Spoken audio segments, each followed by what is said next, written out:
नमस्कार दोस्तों, ताकत साइंस क्लासेस में आपका स्वागत है।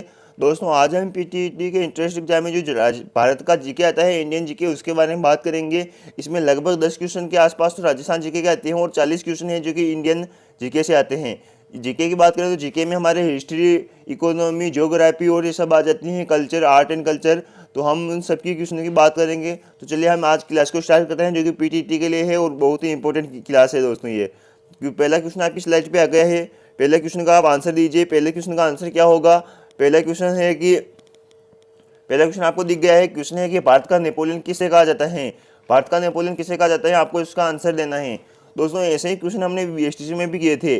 बीएसटीसी के जो स्टूडेंट इस वीडियो को देख रहे हैं, बीएसटीसी के जो अभी, वो कमेंट में बताइए कि आपके जो मैंने मॉडल पेपर पढ़ाए थे, आपको 10 मॉडल पेपर सोल्व करवाए थे, उन 10 मॉडल पेपरों में से आपकी बीएसटीसी में कितने क्वेश्चन सही हुए? लगभग व्हाट्सएप पे मैंने जितने भी कॉन्टैक्ट है उनसे पूछा तो वो बोल रहे थे कि सर मेरे 40 क्वेश्चन सही हुए। एक स्टूडेंट ने कहा 40, एक ने कहा 44 और एक ने कहा 35 भी कहा एक ने, क्योंकि वो पढ़ने में उनके कोई प्रॉब्लम हो गई होगी या उन्हें याद नहीं रहा होगा। तो लगभग 35, आप एवरेज मान के चलो कि 40 क्वेश्चन उन 10 मॉडल पेपरों से सोल्व बीएसटीसी में एक्यूरेसी के साथ पूछे गए थे। कल हमने एक वीडियो भी बनाया था इस पर कि धाकर साइंस क्लासेस की प्रत्यक्ष को प्रमाण की आवश्यकता नहीं है। आप वो वीडियो जरूर देखें, उसमें आपको बताया गया है कि जो बीएसटीसी 31 अगस्त को पेपर हुआ था उसका लाइव प्रूफ के साथ में आपको बताया कि मॉडल पेपर में से कहाँ से आए, कितने सेकंड पर आए। तो वो सेकंड भी आप देख लेना वीडियो में जाके और आप चेक कर लेना कि बीएसटीसी के जो मॉडल पेपर पढ़ाए उनमें से 10 मॉडल पेपर है, प्ले लिस्ट बनी हुई है राजस्थान जीके के, लिखा हुआ कि BSTC Rajasthan GK model paper, और वहाँ पर 10 मॉडल पेपर पढ़ाए हैं हमने। तो उन 10 मॉडल पेपर में से लगभग 40 क्वेश्चन बैठे हैं दोस्तों। आप जाके चेक कर लो और फिर ही इस वीडियो को देखो, क्योंकि आपको विश्वास नहीं होगा कि यार 40 क्वेश्चन कैसे बैठ सकते हैं, क्योंकि बड़े बड़े कोचिंग संस्था है जैसे उनमें भी 40 क्वेश्चन नहीं बैठते हैं। तो ये इतना छोटी सी संस्था में से कैसे 40 क्वेश्चन बैठ गए? तो आप जाके एक बार जरूर चेक कर लो, आपको फिर विश्वास हो जाएगा और फिर ये क्लास देखो। अब ये क्लास में देखो, पहले जाके वो चेक कर लो और वो देख लो। प्रत्यक्ष को प्रमाण की आवश्यकता नहीं हो, वो वीडियो जरूर देख लो। तो चलिए इसका आंसर बताइए। क्वेश्चन नंबर आपके सामने पहला आ गया है कि भारत का नेपोलियन किसे कहा जाता है। बहुत इंपॉर्टेंट क्वेश्चन है कि भारत का नेपोलियन किसे कहा जाता है। जल्दी से इसका आंसर बताइए। ऑप्शन ए है चंद्रगुप्त मौर्य, बी है समुद्रगुप्त, सी है कनिष्क और डी है पुष्यमित्र। तो जल्दी से इसका आंसर बताइए, इसका आंसर क्या होगा? तो दोस्तों, इसका आंसर बताइए जल्दी से, इसका आंसर क्या होगा? इसका आंसर हो जाएगा बी, यानी कि समुद्रगुप्त को ही भारत का क्या कहा जाता है? नेपोलियन कहा जाता है। ये नेपोलियन कौन था? तो दोस्तों तो मैं बता दूं नेपोलियन के बारे में, ये एक शासक था। कौन था? ये एक शासक था जिसने विश्व में ये महान था बहुत। इसने जिंदगी में कभी भी पराजित नहीं हुआ था किसी से भी। तो ऐसे ही हमारे चंद्रगुप्त मौर्य थे जो जिंदगी में किसी से भी पराजित नहीं हुए थे। इनकी एक ही विशेषता थी कि जिंदगी में कभी भी पराजित नहीं हुए थे। और ये कहाँ के थे? ये मगध के थे। कहाँ के थे? ये मगध है जिसके थे। और इनकी राजधानी क्या थी? पाटलिपुत्र थी। क्या थी? पाटलिपुत्र इनकी राजधानी थी। और ये 335 ईस्वी के समथिंग ये शासक थे, 335 ईस्वी के लगभग। तो चलिए हम दूसरे क्वेश्चन की बात करते हैं। दूसरे क्वेश्चन आ गया आपके सामने, इसका आंसर बी करेक्ट हो जाएगा, समुद्रगुप्त। दूसरा क्वेश्चन आपके सामने आ गया है। दूसरा क्वेश्चन है कि मौलिक कर्तव्यों को किस देश से ग्रहण किया गया है, यानी कि मौलिक कर्तव्य हैं उनको किस देश से ग्रहण किया गया है। ऑप्शन ए है अमेरिका, बी है फ्रांस, सी है जापान और डी है सोवियत संघ। तो जल्दी से इसका भी आंसर बताइए कि मौलिक कर्तव्यों को किस देश से ग्रहण किया गया था। जल्दी से इसका आंसर बताइए। दोस्तों, मौलिक कर्तव्यों के लिए एक समिति आई थी जिसका नाम था क्या? स्वर्ण सिंह समिति। स्वर्ण सिंह समिति थी, उसी के आधार पर मौलिक कर्तव्यों को लिया गया। स्वर्ण सिंह समिति थी, उसी के आधार पर इन कर्तव्यों को लिया गया, मौलिक कर्तव्यों को। तो हमें किस देश से ग्रहण किए गए? तो ये किए गए थे सोवियत संघ से, यानी कि रूस। जो अभी वर्तमान में रूस है, उसी से हमने मौलिक कर्तव्यों को ग्रहण किया गया था। नेक्स्ट क्वेश्चन आपके सामने आ गया। नेक्स्ट क्वेश्चन भी बहुत इंपॉर्टेंट क्वेश्चन है दोस्तों। क्वेश्चन आ गया है कि क्वेश्चन है भारतीय अंतरिक्ष अनुसंधान संस्थान का मुख्यालय कहाँ पर है, अवस्थित है। यानी कि इसरो है ये, इसका मतलब है इंडियन स्पेस रिसर्च सेंटर, यानी कि इसरो ऑर्गेनाइजेशन होता है इसका मतलब। तो इंडियन स्पेस रिसर्च ऑर्गेनाइजेशन का मुख्यालय कहाँ पर है, यानी इसरो का मुख्यालय कहाँ पर है, इसे इसरो बोलते हैं, इसरो। तो इसरो का मुख्यालय कहाँ पर है? जल्दी से इसका आंसर बताओ। इसरो का मुख्यालय कहाँ है? ऑप्शन ए है तिरुवनंतपुरम, ऑप्शन बी है बेंगलुरु और ऑप्शन सी है हैदराबाद और ऑप्शन डी है अहमदाबाद। तो इस क्वेश्चन का आंसर बताइए जल्दी से कि इसरो का मुख्यालय कहाँ पर है। क्वेश्चन बहुत इंपॉर्टेंट है, इसरो का मुख्यालय कहाँ पर है पूछा जा सकता है पीटीटी में। स्टार लगा दीजिए इसे। क्योंकि पिछले बार भी ये पूछा गया था 18-19 में, लगभग 18 के पेपर में पूछा गया था कि इसरो का मुख्यालय कहाँ पर है। तो इसका आंसर हो जाएगा, इसका आंसर क्या हो जाएगा, बी हो जाएगा। इसका आंसर बी बोले तो बेंगलोर में इसरो का मुख्यालय है। क्या है, इसका मुख्यालय है। नेक्स्ट क्वेश्चन की हम बात करते हैं। नेक्स्ट क्वेश्चन आपके सामने आ गया है। नेक्स्ट क्वेश्चन को हम जूम कर देते हैं थोड़ा। क्वेश्चन है कि भारतीय मरुस्थल की एक महत्वपूर्ण नदी है। क्वेश्चन बहुत इंपॉर्टेंट है कि भारतीय मरुस्थल की एक महत्वपूर्ण नदी है।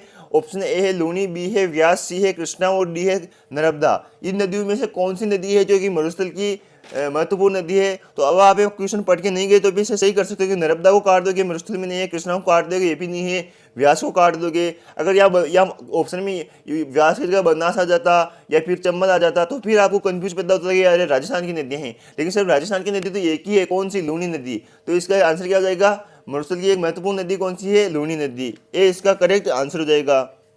नेक्स्ट क्वेश्चन की हम बात करते हैं। नेक्स्ट क्वेश्चन आपके सामने आ गया है। नेक्स्ट क्वेश्चन है कि भारत के किस नदी को वृद्ध गंगा कहा जाता है। भारत की किस, यहाँ की है के नहीं है, यहाँ पर भारत की किस नदी को वृद्ध गंगा कहा जाता है। ऑप्शन ए है कृष्णा, बी है नर्मदा, सी है कावेरी और डी है गोदावरी। तो जल्दी से इसका आंसर बताइए कि भारत की किस नदी को वृद्ध गंगा कहा जाता है। तो इसका आंसर हो जाएगा दोस्तों, कावेरी नदी को क्या कहा जाता है, कावेरी नदी को दक्षिण भारत की गंगा कहा जाता है। इसे क्या कहा जाता है, दक्षिण भारत की गंगा। दक्षिण भारत की गंगा किसे कहा जाता है, कावेरी नदी को कहा जाता है। रट लो इसको, एग्जाम में पूछा जा सकता है कि कावेरी नदी को क्या और किस नाम से जाना जाता है, तो दक्षिण भारत की गंगा। और गोदावरी को किस नाम से जाना जाता है, गोदावरी को कहा जाता है वृद्ध गंगा के नाम से। किसे, वृद्ध गंगा के नाम से। तो इसका आंसर क्या हो जाएगा, डी आंसर इसका करेक्ट हो जाएगा। वृद्ध गंगा किसे कहते हैं, कावेरी नदी, गोदावरी नदी को किसे कहते हैं, गोदावरी नदी को। डी इसका आंसर करेक्ट हो जाएगा। वृद्ध गंगा किसे कहते हैं, गोदावरी नदी को। याद होगा ना, वृद्ध नदी किसे कहते हैं, गोदावरी नदी को। नेक्स्ट क्वेश्चन की बात करते हैं हम, वृद्ध गंगा गोदावरी को। डी इसका करेक्ट हो जाएगा। नेक्स्ट क्वेश्चन आपके सामने आ गया है। क्वेश्चन है कि भारत का सबसे लंबा राष्ट्रीय राजमार्ग कौन सा है, यानी कि भारत का सबसे लंबा नेशनल हाईवे यानी कि एनएच कौन सा है, इसके बारे में पूछ रहा है कि भारत का सबसे लंबा नेशनल हाईवे कौन सा है। ऑप्शन ए है नेशनल हाईवे 1, ऑप्शन बी है नेशनल हाईवे 8 और ऑप्शन सी है नेशनल हाईवे 44 और ऑप्शन डी है नेशनल हाईवे 11। तो जल्दी से इसका आंसर बताइए, इसका आंसर क्या होगा कि भारत का सबसे लंबा राष्ट्रीय राजमार्ग कौन सा है। तो इसका आंसर हो जाएगा दोस्तों सी बोले तो 44। अब आपके मन में आ रहा होगा कि सर हमने एनसीईआरटी की बुकों में नेशनल हाईवे 7 पढ़ा है, नेशनल हाईवे 7 पढ़ा है। दोस्तों 7 पहले था, अब है वर्तमान में नेशनल हाईवे 44 है, जो कि भारत का सबसे लंबा नेशनल हाईवे है। और ये पीटीईटी 2018 में पूछा हुआ है। 18 का किसी के पास पेपर हो, आंसर की हो, जो भी हो, तो आप देख लो उसमें कि पीटीईटी 2018 में क्वेश्चन पूछा हुआ है। ऐसा का ऐसा कॉपी पेस्ट हुआ है कि भारत का सबसे लंबा राष्ट्रीय राजमार्ग कौन सा है, तो ये इसमें नेशनल हाईवे 44 करना था। तो 44 की मैं आपको लंबाई बता दूं, ये कहाँ से कहाँ तक जाता है। तो इसकी लंबाई तो टोटल है 3806 किलोमीटर इसकी लंबाई है, जो कहाँ से कहाँ तक जाती है। तो ये जाती है दोस्तों श्रीनगर, यानी जम्मू कश्मीर में है श्रीनगर। तो श्रीनगर से कहाँ जाती है, कन्याकुमारी। कहाँ जाती है, श्रीनगर टू कन्याकुमारी, कन्याकुमारी तक जाती है। कन्याकुमारी कहाँ है, तमिलनाडु में है कन्याकुमारी। तो ये कहाँ से कहाँ तक जाती है, श्रीनगर बोले तो श्रीनगर कहाँ पर है, जम्मू कश्मीर में, जम्मू एंड कश्मीर में। और ये कहाँ से जाती है, जम्मू कश्मीर से कन्याकुमारी तक जाता है। और उसकी टोटल लंबाई कितनी है, 3806 किलोमीटर। कितनी है, 3806 किलोमीटर। वहीं हम नेशनल हाईवे 7 की बात कर लेते हैं। नेशनल हाईवे 7 की बात करें तो इसकी लंबाई कितनी है, 2369 किलोमीटर, यानी कि 2369 किलोमीटर इसकी लंबाई है। तो अब आप ही बताइए कि 2369 ज़्यादा है या 3806 ज़्यादा है। तो इसकी लंबाई किसकी सर्वाधिक है, नेशनल हाईवे 44 की सर्वाधिक है। इसकी लंबाई सर्वाधिक अब नहीं है, ये 21 शहरों को जोड़ता है, जो सबसे इंपॉर्टेंट मुख्य शहर हैं उनको जोड़ता है नेशनल हाईवे 7। नेक्स्ट क्वेश्चन की हम बात करते हैं। नेक्स्ट क्वेश्चन आपके सामने आ गए हैं। नेक्स्ट क्वेश्चन है कि नेक्स्ट क्वेश्चन भी झीलों से संबंधित है। क्वेश्चन है कि लोनार झील है, लोनार झील भारत के किस राज्य में है। ऑप्शन ए है मणिपुर, बी है महाराष्ट्र, सी है कर्नाटक और डी है केरल। तो जल्दी से इसका आंसर बताइए कि लोनार झील है जो भारत के किस राज्य में स्थित है। तो इसका आंसर मैं बता देता हूँ, ये महाराष्ट्र में स्थित है। बी इसका करेक्ट आंसर हो जाएगा। लोनार झील कहाँ पर स्थित है, महाराष्ट्र में स्थित है। नेक्स्ट क्वेश्चन की बात करते हैं हम। नेक्स्ट क्वेश्चन आपके सामने आ गए है। क्वेश्चन बहुत इंपॉर्टेंट क्वेश्चन है, क्वेश्चन आपको दिख गया होगा अच्छे से। क्वेश्चन है कि नंदा देवी पर्वत चोटी भारत के किस राज्य में स्थित है, यानी कि जो नंदा देवी पर्वत चोटी है यह भारत के किस राज्य में स्थित है। ऑप्शन ए है सिक्किम, बी है जम्मू कश्मीर, सी है उत्तराखंड और डी है अरुणाचल प्रदेश। तो जल्दी से इसका आंसर बताइए कि वो नंदा देवी पर्वत चोटी है भारत के किस राज्य में स्थित है। तो चलिए इसका आंसर मैं बता देता हूँ। ये नंदा देवी पर्वत चोटी है ना, इसकी लंबाई बता देता हूँ मैं आपको। इसकी लंबाई है टोटल 7,816 किलोमीटर।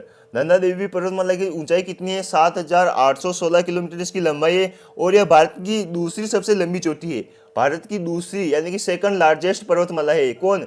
दूसरी सबसे लंबी चोटी है। और दोस्तों बात करें भारत की पहली कौन है, तो पहली कंचनजंगा है। कौन सी है? पहली कौन सी है? कंचनजंगा है। कंचनजंगा है जो कि भारत की पहली फर्स्ट चोटी है। और ये है जो कि इसकी लंबाई की बात करें हम कंचनजंगा की, तो ये भारत की सबसे पहली है। चलो इसकी लंबाई याद नहीं आ रही है अभी कंचनजंगा की, हम नेक्स्ट वीडियो में बात करें। नेक्स्ट क्वेश्चन भी इसी से संबंधित है।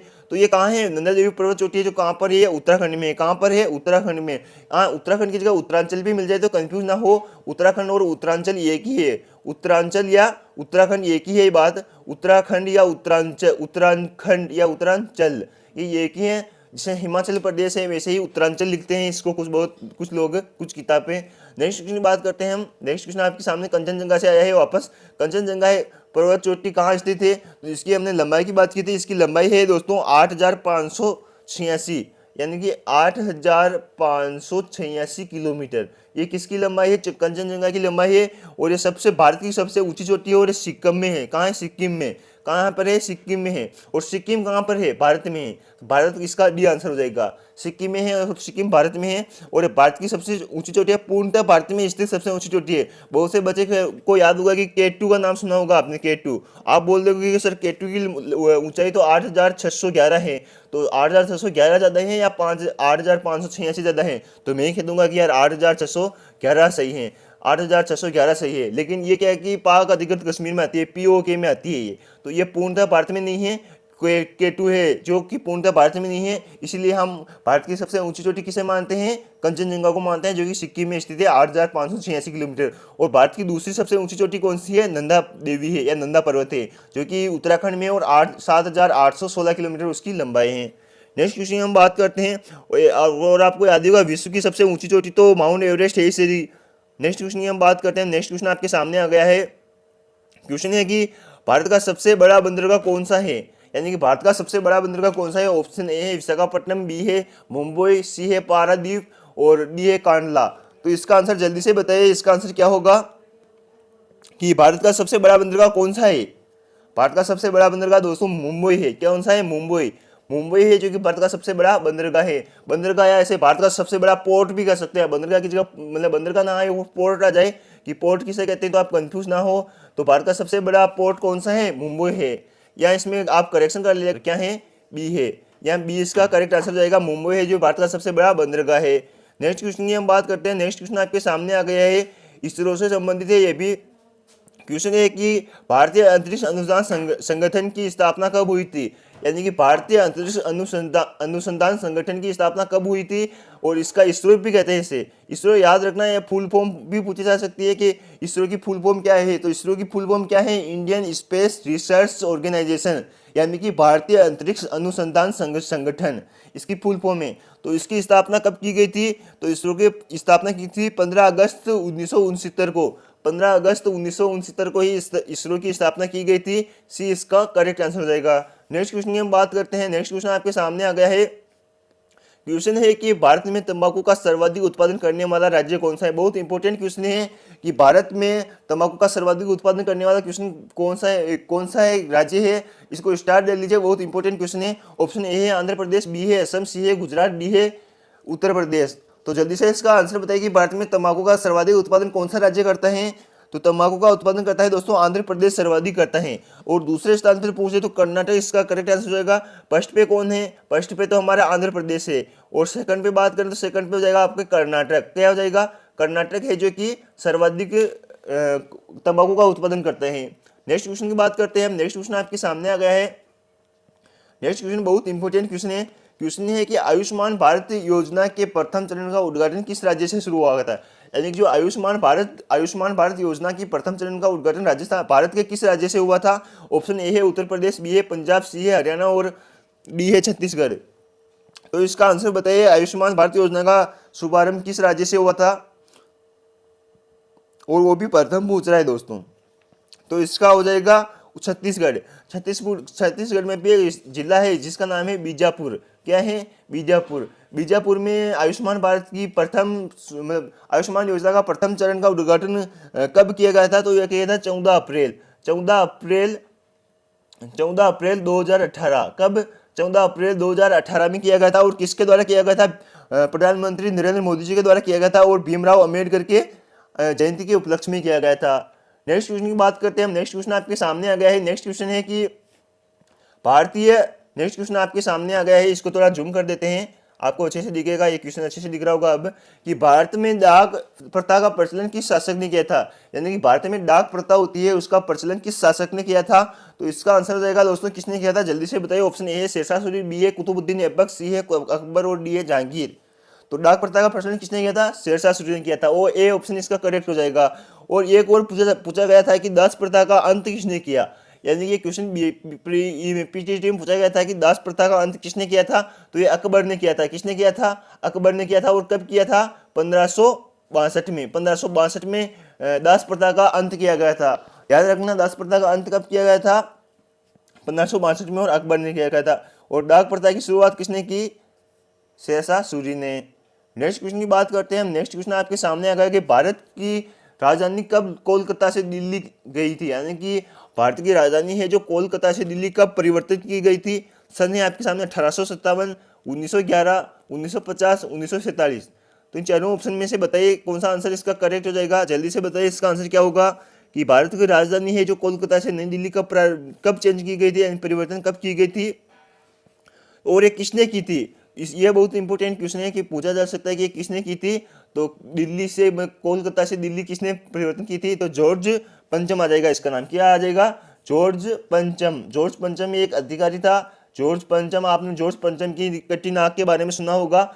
ये हिंदी साहित्य हो किसी के 12वीं में 10वीं 12वीं में, तो उसने पढ़ा होगा कि जॉर्ज पंचम की नाक जो बहुत अच्छी कहानी है। और आपने नहीं पढ़ी हो तो गूगल पे जाके सर्च करके पढ़ना, क्योंकि वो बहुत है और हमें मतलब इतिहास के बारे में बताती है। तो चलिए इसका आंसर बताइए कि कोलकाता से दिल्ली को राजधानी कब बनाया गया था? तो ये बनाया गया था 1911 में। 1911 में अगर तारीख पूछ ले तो तारीख आ जाएगा आपके पास में 11 दिसंबर। कब आ जाएगा? 11 दिसंबर 1919। 11 दिसंबर 1919 को ही कोलकाता से दिल्ली को राजधानी परिवर्तन किया गया था और जॉर्ज पंचम ने किया गया था।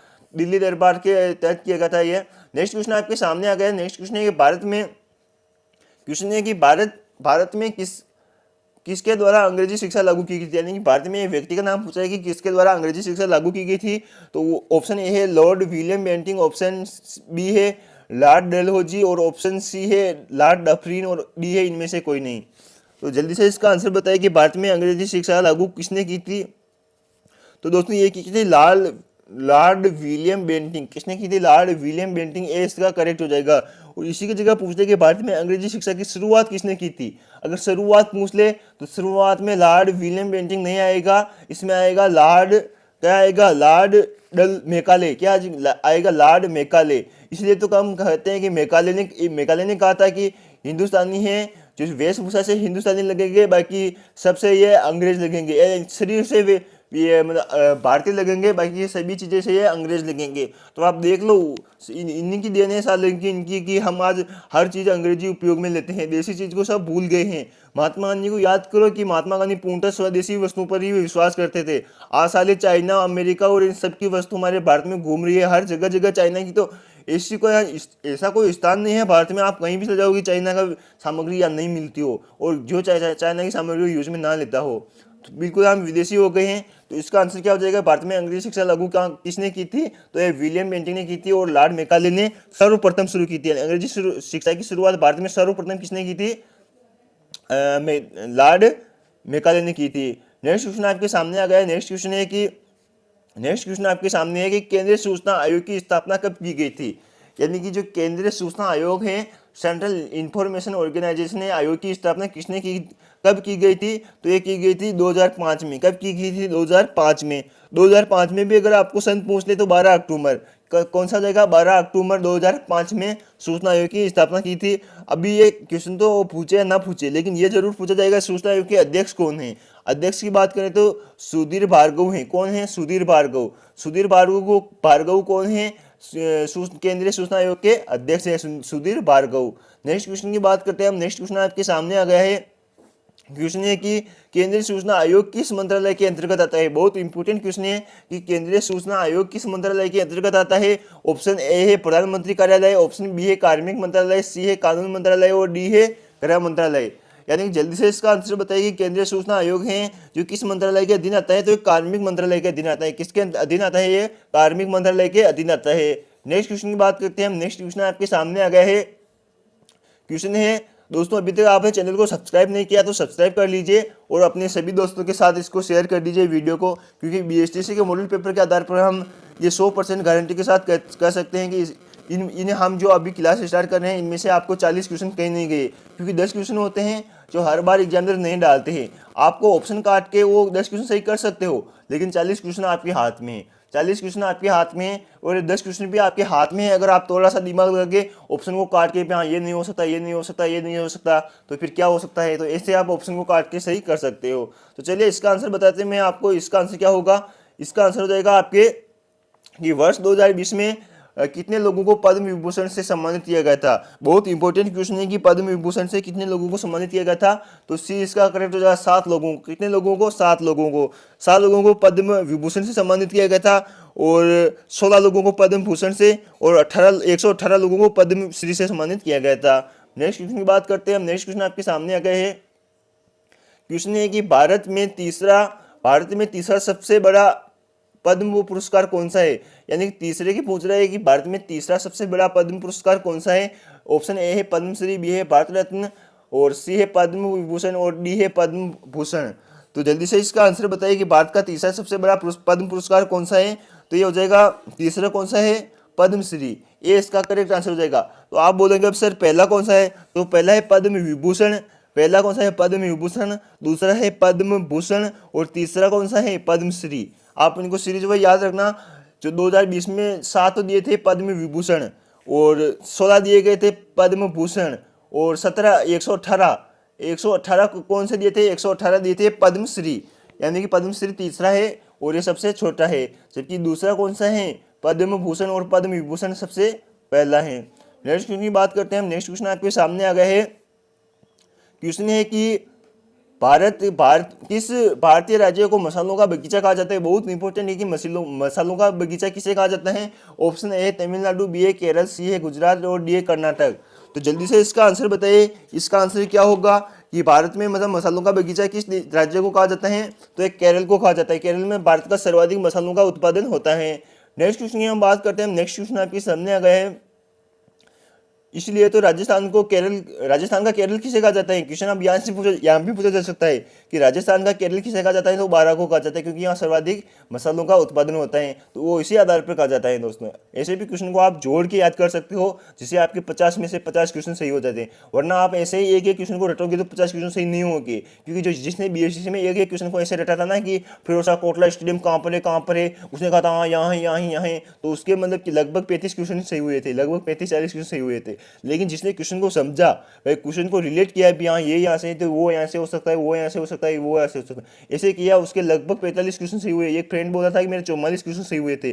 44 क्वेश्चन सही करना बहुत बड़ी बात है दोस्तों। 10 मॉडल पेपर में से लगभग एक मॉडल पेपर आपके 30 मिनट का था, तो 3 घंटे का लगभग, तो कितने लगभग 30 मिनट का था तो 300 मिनट, यानी कि लगभग आपके 5 घंटे के मॉडल पेपर में से आपके अगर 50 क्वेश्चन सही हो रहे हैं तो इसमें से क्या बुरा है। अगर 5 घंटे पे आप इस ढाकर साइंस क्लासेस को नहीं दे सकते हो 5 घंटे टोटल, क्योंकि आप फिर बाद में प्ले लिस्ट भी देख सकते हो। अभी आप कंटिन्यू ना देखो तो बाद में प्ले लिस्ट में ऐड हो जाते हैं। इसमें भी हम लगभग 10 मॉडल पेपर लेंगे पीटीटी में भी। उन 10 मॉडल पेपर में से आप बोलो कि हमें 50 क्वेश्चन चाहिए या 30-35 चाहिए। आज मैं आपके लगभग 32 क्वेश्चन लेके आया हूँ, तो आप इसमें कमेंट बॉक्स में मुझे जरूर बताइए कि आपको 30 ही चाहिए या फिर आपको 50 क्वेश्चन चाहिए, क्योंकि मैं बीएसटीसी में 50 क्वेश्चन लेके आता था। 50 क्वेश्चन लाने का मकसद ये था कि पूरी एक मॉडल पेपर की तरह हम क्वेश्चन को सोल्व करें तो अच्छा रहेगा। तो इसमें भी मैं 50 क्वेश्चन नहीं, आज 30 ही लेके आया हूँ। आप कमेंट करके बता देना कि अगर 50 चाहिए तो मैं 50 ही लेके आ जाऊँगा, वरना मतलब 25-30 क्वेश्चन हम रोज लगभग एग्जाम से पहले 25-30 क्वेश्चन हम रोज लाएंगे और एग्जाम आते ही फिर हम 100 या 50 या 100 क्वेश्चन भी लेके आ जाएंगे एक दिन में, क्योंकि हमने बीएसटीसी में एक दिन के हमने 100 से 110 क्वेश्चन भी सोल्व किए हैं। हमने 100 से 110 120 ऐसे भी क्वेश्चन सोल्व किए थे लास्ट में। तो चलिए इसका आंसर बताइए कि फिरोज शाह कोटला क्रिकेट स्टेडियम कहाँ पर बना हुआ है। ऑप्शन ए है कलकत्ता, बी है नई दिल्ली, सी है मुंबई और डी है चेन्नई। तो फिरोज शाह कोटला क्रिकेट स्टेडियम कहाँ पर बना हुआ है। तो ये बना हुआ है नई दिल्ली में। कहाँ पर बना हुआ है? नई दिल्ली में। नेक्स्ट क्वेश्चन की बात करते हैं हम। नेक्स्ट क्वेश्चन आपके सामने आ गया है। क्वेश्चन है कि मोहम्मद गौरी ने जयचंद को किस युद्ध में पराजित किया था? मोहम्मद गौरी है, इसने जयचंद है जो कि कन्नौज का शासक था, इसको किस युद्ध में पराजित किया था? तो इसने किया था चंदावर के युद्ध में। किसमें किया था? चंदावर के युद्ध में। क्योंकि आपको पता होगा ये तो पृथ्वीराज तृतीय के चौहान के मध्य लड़ा गया था। पृथ्वीराज चौहान के मध्य हुआ था ये। पृथ्वीराज चौहान और किसके मध्य? मोहम्मद गौरी के मध्य हुआ था। मोहम्मद गौरी और पृथ्वीराज चौहान के मध्य तो ये दोनों युद्ध हुए थे, ये हो नहीं सकते। अब ऑप्शन है कन्नौज। इनमें और इनमें आप कंफ्यूज हो रहे होंगे, लेकिन कन्नौज का युद्ध नहीं हुआ था इनके मध्य, ये चंदावर का युद्ध हुआ था। चंदावर का युद्ध कौन सा युद्ध हुआ था? मोहम्मद गौरी और जयचंद के मध्य कौन सा युद्ध हुआ था? चंदावर का युद्ध हुआ था। डी इसका करेक्ट आंसर हो जाएगा। और ये चंदावर एक स्थान है, चंदावर जो कहाँ पर है? ये है फिरोजाबाद। कहाँ पर है ये? फिरोजाबाद उत्तर प्रदेश में। पहले इटावा में आता था। कहाँ पर आता था? जो चंदावर युद्ध है ना, ये इटावा में आता था पहले, यमुना नदी के किनारे। अभी ये वर्तमान में फिरोजाबाद में है, उत्तर प्रदेश में। नेक्स्ट क्वेश्चन की हम बात करते हैं। नेक्स्ट क्वेश्चन आपके सामने आ गया है। नेक्स्ट क्वेश्चन है कि भारत में लोकसभा का विघटन कौन कर सकता है? दोस्तों ये मैं क्वेश्चन लिए है ना, इनमें से अगर आपकी पीटीटी में क्वेश्चन ना बैठे तो कमेंट करके बता देना मुझे कि सर पीटीटी में हमारे इसमें से ये भी क्वेश्चन नहीं बैठा। मैं मान जाऊंगा कि हाँ यार बच्चे सही कह रहे हैं, क्योंकि मैंने 217, 18 और 19 के लगभग आंसर क्या देखी है। मैंने यूट्यूब पे पेपर, जहाँ से पेपर मिला है, जो पेपर देके आए उनसे फ़ोन लगा के मैंने कॉल करके पूछा कि यार क्वेश्चन किस तरह के आते हैं। तो क्वेश्चन ऐसे आते हैं। मैं जो अभी इनमें से ला लगभग ये मैंने 30 क्वेश्चन लिया, इनमें से 20 क्वेश्चन पीटीटी में आए हुए हैं, 10 क्वेश्चन मैंने इसमें नहीं ऐड किए हैं। तो आप मॉडल पेपर को मन से देखो और जो याद हर क्वेश्चन को आप याद करने की कोशिश करो। तो नेक्स्ट क्वेश्चन की बात करिए। क्वेश्चन है आपके सामने। क्वेश्चन है कि भारत में लोकसभा का विघटन कौन कर सकता है?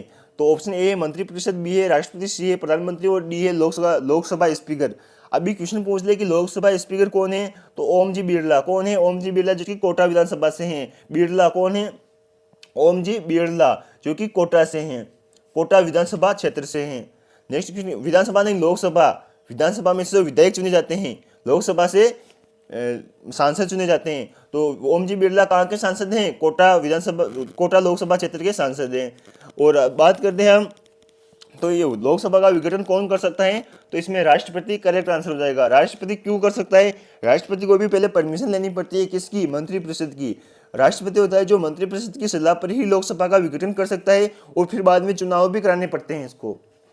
तो नेक्स्ट क्वेश्चन की बात करते हैं। नेक्स्ट क्वेश्चन आपके सामने आ गया है। क्वेश्चन है कि निम्न में से अरब सागर की रानी कहा जाता है। क्वेश्चन बहुत इंपॉर्टेंट है कि अरब सागर की रानी किसे कहा जाता है। तो दोस्तों इसका आंसर बताइए कि अरब सागर की रानी किसे कहा जाता है। बहुत इंपॉर्टेंट क्वेश्चन है कि निम्न में से अरब सागर की रानी किसे कहा जाता है। ऑप्शन ए है लक्षद्वीप, बी है वेनिस, और सी है कोचीन, और डी है सूरत को। तो जल्दी से इसका आंसर बताइए कि अरब सागर है जो कि अरब सागर की रानी किसे कहा जाता है। ये कहा जाता है दोस्तों कोचीन को। कोचीन कहाँ पर है? केरल में है। कोचीन से इसका करेक्ट आंसर हो जाएगा। कोचीन को ही कहा जाता है। किसे कहा जाता है? कोचीन को कहा जाता है। और इसे पूर्व का वेनिस भी कहा जाता है। कोचीन को ही पूर्व का वेनिस भी कहा जाता है। नेक्स्ट क्वेश्चन की बात करते हैं हम। नेक्स्ट क्वेश्चन आपके सामने आ गया है।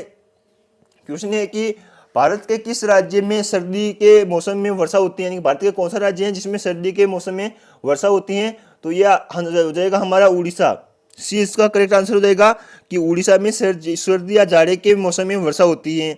नेक्स्ट क्वेश्चन की बात करते हैं हम। नेक्स्ट क्वेश्चन आपके सामने आ गया है। नेक्स्ट क्वेश्चन है कि भारत के प्रथम उपग्रह या सैटेलाइट का नाम बताइए। भारत का प्रथम उपग्रह सैटेलाइट कौन सा था? तो आर्यभट्ट था। आर्यभट्ट भारत का पहला उपग्रह सैटेलाइट था, जो कि सोवियत संघ है रूस से इसको लॉन्च किया था। कोसमोस, जैसे कोसमोस का नाम सुना होगा आपने, कोसमोस। तो ये कोसमोस क्या है? ये कोसमोस हमारे इसरो है ना हमारे इसरो है, हमारा इसरो और रूस का कोसमोस। जैसे हम भारतीय अंतरिक्ष अनुसंधान संगठन को इसरो कहते हैं, उसी प्रकार कोसमोस रूस की एक एजेंसी है जो रॉकेट लॉन्च करती है, हमारे इसरो करता है। जिससे ये क्वेश्चन भी बहुत इंपॉर्टेंट है कि भारत की पहली मिस इंडिया कौन थी। तो ये थी प्रेमिला। कौन थी? प्रेमिला थी। ये क्यों थी ये प्रेमिला? इसने प्रेमिला नाम से किरदार निभाया था। प्रेमिला नाम से किरदार क्या निभाया था, किस मूवी में निभाया? इसका मूल नाम क्या था? तो एस्तर अब्राहिम था। एस्तर अब्राहिम इसका मूल नाम था, और इसने मूवी में यानी कि जो फिल्म बनाई थी इसने, उसमें प्रेमिला नाम से इसने किरदार निभाया था। नेक्स्ट क्वेश्चन की बात करते हैं हम। नेक्स्ट क्वेश्चन आपके सामने आ गया है। क्वेश्चन बहुत इंपॉर्टेंट है, पीटीटी में पूछा जा सकता है इस बार, और दूसरे एग्जाम में भी पूछा जा सकता है कि भारत में राष्ट्रीय मतदान दिवस कब मनाया जाता है। राष्ट्रीय मतदान दिवस कब मनाया जाता है, तो 25 जनवरी को मनाया जाता है। कब मनाया जाता है, 25 जनवरी को। कौन सा दिवस मनाया जाता है, राष्ट्रीय मतदान दिवस। नेक्स्ट क्वेश्चन आपके सामने आएगा। नेक्स्ट क्वेश्चन है कि भारत पहली बार राष्ट्रपति शासन कब लागू हुआ था। क्वेश्चन बहुत इंपॉर्टेंट है कि पहली बार राष्ट्रपति शासन कब लागू हुआ था, तो हुआ था 20 जुलाई 1951 में। कब हुआ था, 20 जुलाई 1951 में पहली बार राष्ट्रपति शासन लागू हुआ था। क्यों हुआ था, क्योंकि कांग्रेस में फूट पैदा हो गई थी। कांग्रेस के लोग आपस में लड़ते थे और इनमें मतलब फूट पैदा होने के कारण ही ये राष्ट्रपति शासन लगा था, जो कि 20 जून 1951 से लगा था और 17 अप्रैल 1952 तक ये लगा था। लगभग एक साल लगा था। नेक्स्ट क्वेश्चन आपके सामने आएगा कि भारत की मेरिनो भेड़ कहलाती है, यानी कि भारत की मेरिनो भेड़ किसे कहा जाता है, तो इसका आंसर बताना है आपकी। भारत को मेरिनो भेड़, ये मेरिनो भेड़ है जो ऑस्ट्रेलिया में पाई जाती है। कहाँ पर पाई जाती है, ऑस्ट्रेलिया में। और ऑस्ट्रेलिया में पाई जाती है और सर्वाधिक ऊन देती है ये वर्ष में लगभग 3 से 5 किलो, यानी कि एवरेज है ये कि 3 से 5 किलो ऊन देती है। ये 3 से 5 किलो ऊन देती है मेरिनो भेड़। तो इसे क्या और किस नाम से जाना जाता है, तो इसे चोकला भेड़ के नाम से जाना जाता है। राजस्थान में चोकला नस्लें इसी नाम से जाना जाते हैं। ये पुंगल, नाड़ी और इनको ये नहीं जाना जाता है, चोकला इसको जाना जाता है। दोस्तों आज का अंतिम क्वेश्चन है जो आपको कमेंट बॉक्स में आंसर देना है इसको। क्वेश्चन है कि भारतीय राष्ट्रीय कांग्रेस के प्रथम अध्यक्ष कौन थे, यानी कि भारतीय राष्ट्रीय कांग्रेस है इसके प्रथम अध्यक्ष कौन थे। ऑप्शन ए है दादा भाई नौरोजी, बी है व्योमचंद्र बनर्जी, ऑप्शन सी है सुरेंद्र नाथ बनर्जी और ऑप्शन डी है एम.जी. रानाडे। तो इसका आंसर आपको कमेंट बॉक्स में बताना है। सभी विद्यार्थी जो भी क्लास को देख रहे हैं सब कमेंट बॉक्स में आंसर बताए, चाहे गलत या सही कोई भी बताए, लेकिन कमेंट बॉक्स में आप आंसर जरूर बताएं। और कमेंट में एक चीज़ और बतानी है आपको कि अगली बार 50 क्वेश्चन लाने हैं या फिर 30 ही लाने हैं। कमेंट बॉक्स में इनके बारे में भी आप जल्दी बताएं। अगर 50 क्वेश्चन लाने हैं तो आपको ए टाइप करना है, या ऐसे लिखना आप तो 50 क्यों लिख देना, और 30 क्वेश्चन अब अगले मॉडल पेपर में लाने हैं तो 30 क्यों लिख देना। ऐसे में क्वेश्चन लाऊंगा इंपॉर्टेंट जो मतलब पीटीटी में पूछे गए हैं और इस बार पूछे जा सकते हैं। तो धन्यवाद दोस्तों, मिलते हैं नेक्स्ट क्लास में। अभी तक आपने धाकड़ साइंस क्लासेस को सब्सक्राइब नहीं किया तो सब्सक्राइब कर लीजिए, और इस वीडियो को आप जितने ग्रुप, व्हाट्सएप ग्रुप, जितने भी आपके कॉन्टैक्ट नंबर है जो पीटीटी की तैयारी कर रहे हैं और दूसरे भी जो पटवार कांस्टेबल इनकी तैयारी कर रहे हैं और जिनमें इंडियन जीके आता है, उन सभी विद्यार्थियों के पास ये वीडियो पहुंचा दीजिए।